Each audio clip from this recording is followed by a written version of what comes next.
Legenda Tadulako Bulili, cerita rakyat dari Sulawesi Tengah. Jangan lupa di-like dan subscribe. Pada zaman dahulu kala, tersebutlah sebuah desa yang bernama Bulili. Desa tersebut dipimpin oleh 3 orang Tadulako. Tadulako artinya adalah panglima perang. 3 Tadulako yang memimpin desa Bulili adalah Bantaili, Makeku, dan Bolov. 3 Tadulako tersebut seperti para Tadulako lainnya merupakan orang yang arif dan bijaksana.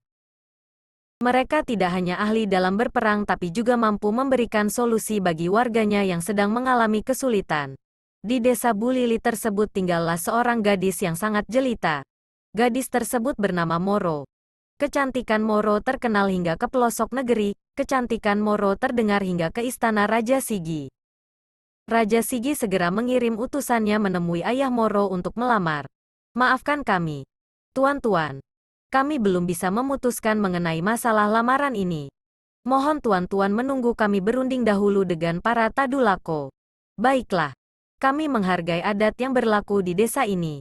Kami bersedia menunggu keputusan dari para Tadulako. Meskipun putrinya dilamar oleh raja, ayah Moro tidak serta-merta menerima lamaran tersebut. Ayah Moro segera menemui para Tadulako, membicarakan perihal lamaran Raja Sigi tersebut. Para Tadulako ternyata menyetujui lamaran Raja Sigi terhadap Moro. Rombongan Raja Sigi segera datang ke desa Bulili untuk melangsungkan pernikahan dengan Moro. Pesta pernikahan digelar secara besar-besaran. Setelah menikah, Raja Sigi memutuskan untuk tinggal di desa Bulili. Tidak terasa waktu berjalan, hingga Moro hamil 7 bulan. Adinda, maafkan Kanda. Ada urusan kerajaan yang sangat mendesak. Kakanda harus kembali ke istana untuk menyelesaikannya. Kakanda berjanji akan kembali secepatnya, sebelum anak kita lahir. Baiklah Kakanda. Adinda akan menunggu kedatangan Kakanda. 2 bulan berlalu. Tetapi Raja Sigi tidak kunjung kembali ke Bulili.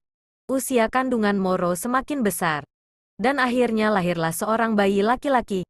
Melihat Raja Sigi yang tidak kunjung kembali dari istana, ayah Moro pun segera menemui para Tadulako.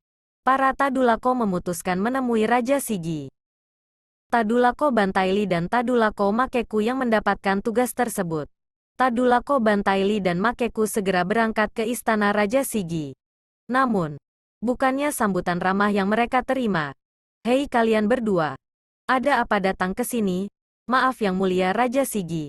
Apa tidak sebaiknya kita berbicara di dalam istana? Tidak perlu. Katakan saja. Apa maksud kalian datang ke sini? Maaf Baginda. Kedatangan kami ke sini adalah untuk menyampaikan kabar gembira. Bahwa Permaisuri telah melahirkan bayi laki-laki. Karena itu, kami bermaksud meminta 1 lumbung padi untuk putra Baginda yang baru lahir. Mendengar berita baik tersebut, Raja Sigi bukannya gembira, tetapi justru sangat marah. Ah, kalian jangan menipuku. Pasti penduduk Bulili sedang kelaparan, sehingga kalian meminta lumbung padiku. Baginda, yang kami sampaikan ini adalah benar adanya. Lumbung padi itu adalah untuk putra Baginda sendiri, bukan untuk penduduk Bantaili. Raja Sigi sepertinya sedang memikirkan sesuatu. Baiklah, jika kalian menginginkan lumbung padi, ambillah di belakang sana. Itu pun jika kalian mampu membawanya. Tadulako Bantaili dan Makeku sangat marah karena telah diremehkan oleh Raja Sigi. Tanpa bicara, mereka langsung pergi ke belakang istana dan mengangkat lumbung padi yang sangat besar. Tadulako Bantaili dan Makeku membawa lumbung padi tersebut melewati depan Raja Sigi, tanpa berbicara sedikit pun. Raja Sigi sangat terkejut dan tidak percaya kedua Tadulako tersebut mampu mengangkat lumbung padi yang sangat besar.